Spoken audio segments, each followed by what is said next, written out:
The studio lights were hot that morning. Piers Morgan sat behind his desk, ready for another edition of his show. He'd interviewed presidents, prime ministers, and some of the biggest names in entertainment, but nothing could have prepared him for what was about to unfold. Meghan swept onto the set with an entourage trailing behind her. She didn't shake hands with the crew. She didn't acknowledge the audience. She simply sat down, crossed her legs, and waited for the cameras to roll. Piers stood to greet her, extending his hand. "Welcome to the show. Thanks for being here." She glanced at his hand, but didn't take it. "Let's just get this started, shall we?" The audience shifted uncomfortably. This wasn't the warm, friendly atmosphere they were used to. Piers, ever the professional, smiled and returned to his seat. "Absolutely. So, you've been making quite a few headlines lately. I thought we could talk about some of the claims you've been making in the press." Meghan's expression hardened. "Claims? You mean my truth?" "Well, some people might call them claims when they can't be verified," Piers said calmly. "For instance, you've spoken about feeling isolated, but records show you had a full staff at your disposal. You've mentioned being unsupported, yet there were numerous people whose job it was to support you. Guy, can you help us understand the disconnect?" The guest leaned forward, her voice dripping with condescension. "You wouldn't understand, Piers. You've never been in my position. You've never had to deal with what I've dealt with." "Perhaps not," Piers replied, keeping his tone measured. "But I have interviewed thousands of people from all walks of life. I've spoken to refugees who've fled war zones, to people who've survived unimaginable trauma. And I have to say, when you compare experiences, some might wonder about the scale of hardship you're describing." Her face flushed red. "Are you seriously comparing me to refugees right now? Are you actually doing that?" "I'm simply providing context," Piers said. "You're speaking to an audience of people who face real struggles every day. People who work multiple jobs to feed their families. People who can't afford health care. And when they hear someone who lives in a mansion complaining about how difficult their life is, it can be hard to relate." Meghan stood up suddenly, her voice rising. "You have no idea what it's like to be scrutinized every single day. To have everything you say twisted. To have people like you sitting in judgment when you don't know the full story." "Then help me understand the full story," Piers offered, gesturing to the chair. "That's why you're here, isn't it? To tell your side?" She remained standing, pointing at him now. "My side? You've already made up your mind about me. This whole interview is just a setup so you can tear me down in front of your audience. Well, I'm not going to sit here and let you do that." The studio went silent. The cameras kept rolling. Piers stayed calm, his voice steady. "Nobody is tearing you down. I'm asking you questions. That's what journalists do. If you can't handle being asked to explain your public statements, then perhaps you shouldn't make them in the first place." "How dare you?" she hissed. "How dare you sit there in your privileged position and tell me what I should or shouldn't say? You're nothing but a bully with a microphone." Piers raised his eyebrows. "A bully? I've given you a platform to speak. I've invited you onto my show. And instead of engaging in a conversation, you're hurling insults. Who's the bully here?" Meghan's hands were shaking now. "You know what? I don't need this. I don't need to justify myself to you or anyone else. I came here as a courtesy, and this is how you treat me." "A courtesy?" Piers repeated, genuine surprise in his voice. "You agreed to come on this show. We didn't force you. And treating you means asking you questions? That's not mistreatment. That's called an interview." "You're twisting everything I say," she shot back. "Every single word out of your mouth is designed to make me look bad." Piers spread his hands. "I'm literally just repeating your own words back to you and asking you to elaborate. If that makes you uncomfortable, perhaps the issue isn't with my questions." The audience murmured. Some nodded in agreement. Meghan noticed this, and her expression grew even more hostile. "These people don't know me," she said, gesturing dismissively at the crowd. "They believe whatever garbage the media feeds them. They're sheep." A collective gasp went through the studio. Piers leaned back in his chair, shaking his head slowly. You just called my audience sheep. The very people who watch this show, who support it, who were actually interested in hearing what you had to say, you just insulted them to their faces. Meghan's publicist, standing off camera, made a frantic cutting motion at her throat. But it was too late. The guest had gone too far. I didn't mean it like that, she backtracked, but her tone was unconvincing. How did you mean it then? Piers pressed. Because it sounded pretty clear to me. You think people who don't automatically believe everything you say are sheep. You think anyone who questions you is attacking you. And you think sitting in a comfortable chair answering softball questions is somehow comparable to real suffering. These aren't softball questions, Meghan protested. You're being deliberately antagonistic. I'm being a journalist, Piers countered. There's a difference. And frankly, if you think these questions are tough, you're more sheltered than I thought. She grabbed her purse from the side of the chair. I'm not doing this anymore. This interview is over. We're 15 minutes into a scheduled hour-long conversation, Piers pointed out. You're just going to walk out? Watch me, she snapped. Piers stood up. Before you go, let me ask you one more thing.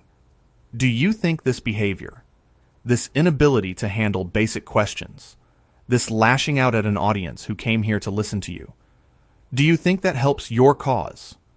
Do you think people watching this will see you as a victim? Or will they see exactly what I'm seeing right now? Meghan turned to face him, her face contorted with rage.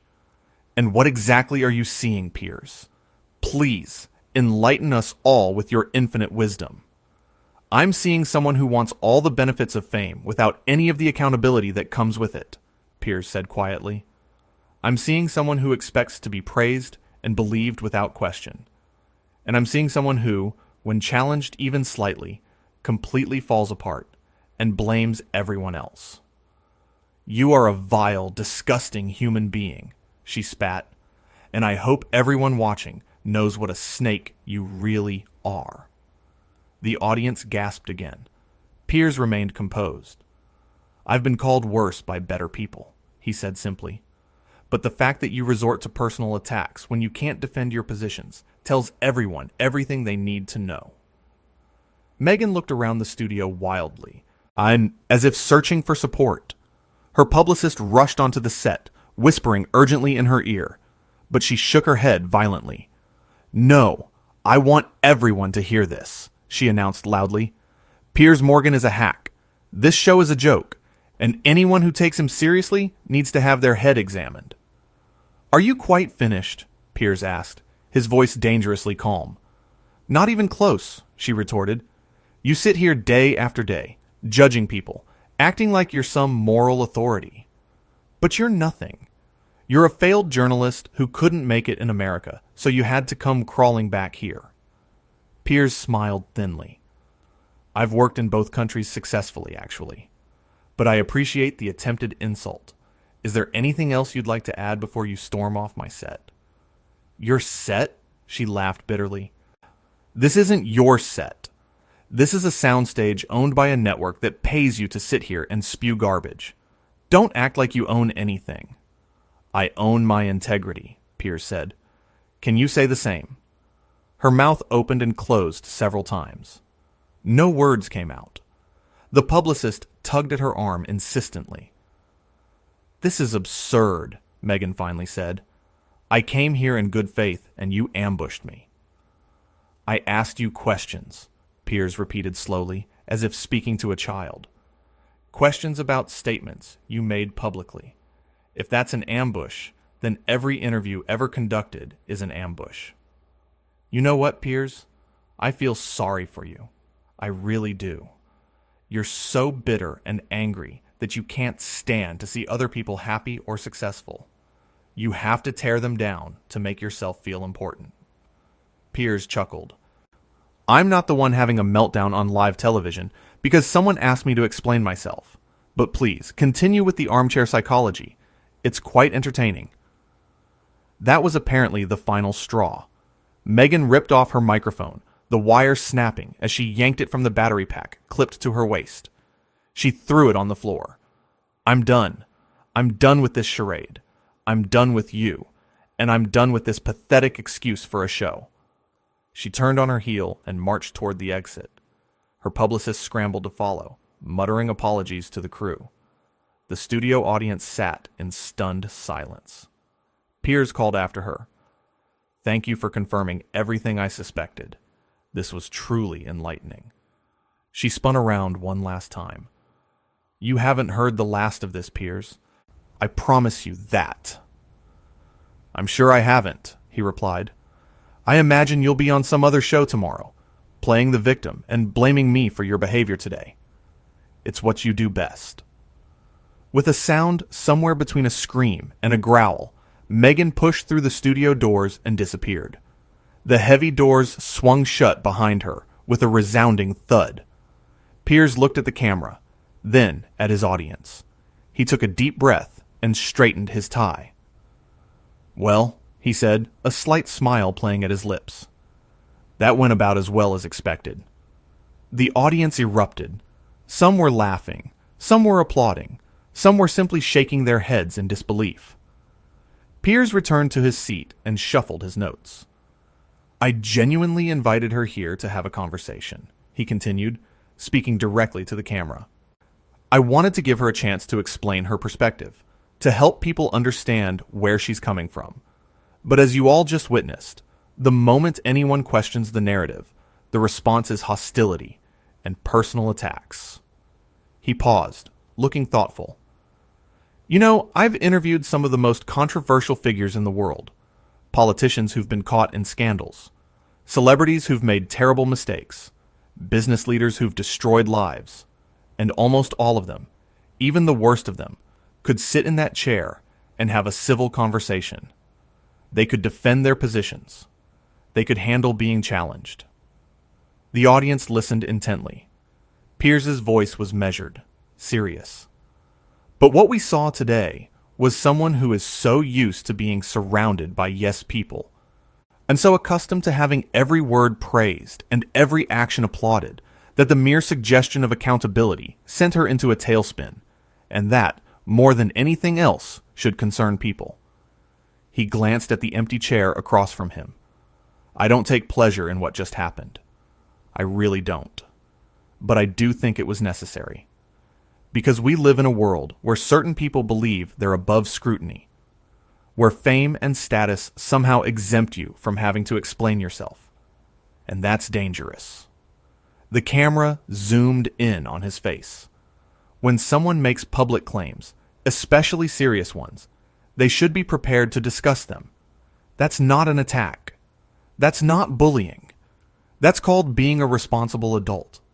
And if you can't handle that basic requirement, and then perhaps you shouldn't be making those claims in the first place. Piers picked up a pen and tapped it against his desk. I've been accused of many things over my career. Being too harsh, being too direct, not sugarcoating things. And you know what? I plead guilty to all of that. Because I believe the public deserves honesty. They deserve journalists who will ask the tough questions, even when it's uncomfortable. Especially when it's uncomfortable. He looked back at the audience. How many of you work hard every day? How many of you struggle to pay bills, to provide for your families, to just get by? Hands went up throughout the studio. Piers nodded. Exactly. And those are the people I'm thinking about when I conduct these interviews. Because when someone with enormous wealth and privilege complains about how tough they have it, while you're working 2 jobs just to keep the lights on, that deserves to be challenged. The audience applauded. Piers held up a hand. Now, I'm sure there will be repercussions from this. I'm sure I'll be painted as the villain. I'm sure we'll hear all about how cruel and heartless I was. But you all saw what happened. You watched the same interview I did, and you can make up your own minds about who behaved appropriately and who didn't. He set down his pen and leaned forward. I want to be clear about something. I don't dislike her personally. I don't wish her ill. What I dislike is the double standard. The idea that some people get to say whatever they want without ever being questioned. The notion that criticism equals cruelty. Because it doesn't. Piers stood up again, walking to the front of his desk. We're living in strange times, folks. Times where having an opinion that differs from someone else's is treated like a hate crime. Where asking for evidence is considered an attack. Where expecting consistency and accountability makes you the bad guy. And I, for one, refuse to accept that. The studio erupted in applause again. This time Piers let it continue for a few moments before raising his hands for quiet. Look, I get it. People want to believe in heroes. They want to root for the underdog. And there's nothing wrong with that. But we have to be careful about who we elevate. We have to make sure the people we're championing actually deserve that support. And the only way to do that is by asking questions, by digging deeper, by not just accepting everything at face value. He walked back to his chair and sat down. What you witnessed today was someone who couldn't handle that scrutiny. And that tells you everything you need to know.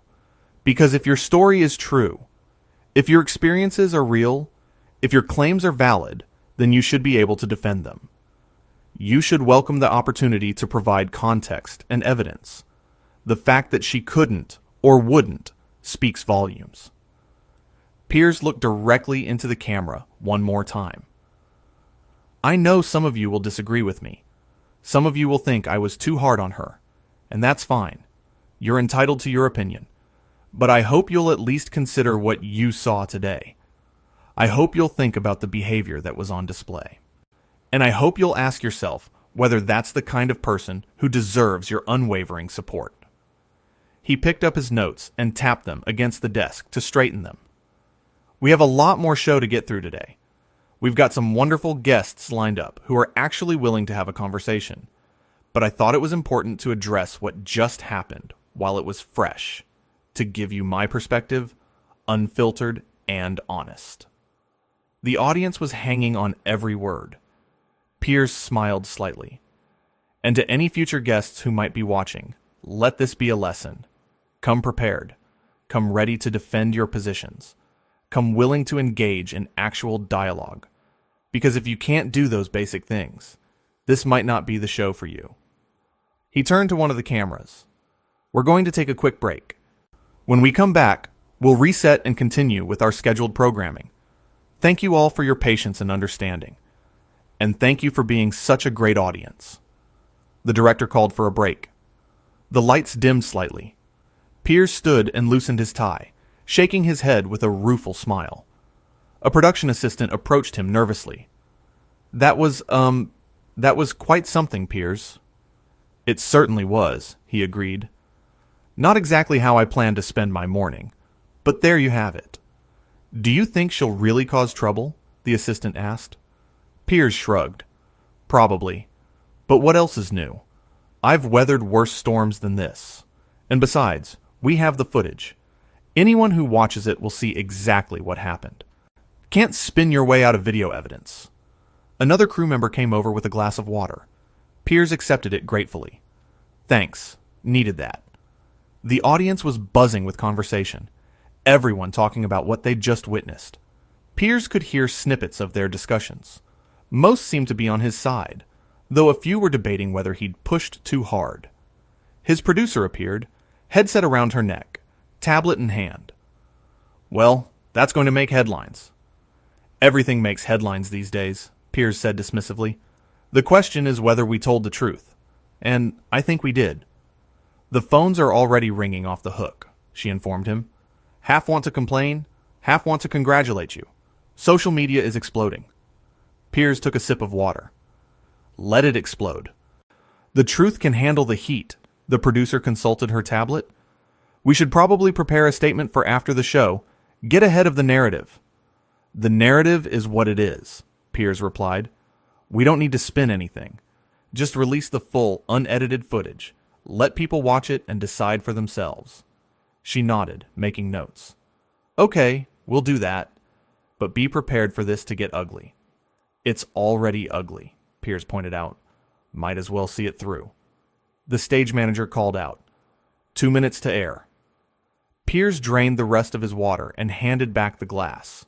He straightened his tie again and ran a hand through his hair. The makeup artist rushed over for a quick touch-up. "You doing okay?" she asked quietly as she powdered his forehead. "Never better," he said, and he meant it. And there was something clarifying about moments like this. Something that cut through all the nonsense and got to the heart of what mattered. The audience settled back into their seats as the lights came back up. The cameras repositioned. The director began the countdown. Piers looked out at the faces watching him. Regular people. People with jobs and families and real problems. People who deserved honesty from their media, not pandering and propaganda. And we're back in 5, 4, 3. The red light blinked on. Piers smiled at the camera, composed and confident. "Welcome back, everyone." Well, that was certainly an unexpected start to today's show. But the beauty of live television is you never quite know what's going to happen. And I think we can all agree, that was television. The audience laughed and applauded. Piers continued. "Now, as promised, we have some excellent guests joining us for the rest of the hour. People who actually want to be here and engage in meaningful conversation." He glanced at his notes. "First up, we have an extraordinary young man who started a charity at age 16 that has now fed over 10,000 homeless people. He's here to talk about his mission and how others can get involved. Please welcome James Richardson." A young man walked onto the set to enthusiastic applause. He shook Piers's hand warmly and sat down in the chair that had been vacated so dramatically just minutes before. "James, thank you for being here," Piers said genuinely. "And thank you for being willing to sit in that chair after what just happened." James grinned. "I'm not worried. I'm actually here to answer questions and have a conversation." Piers laughed.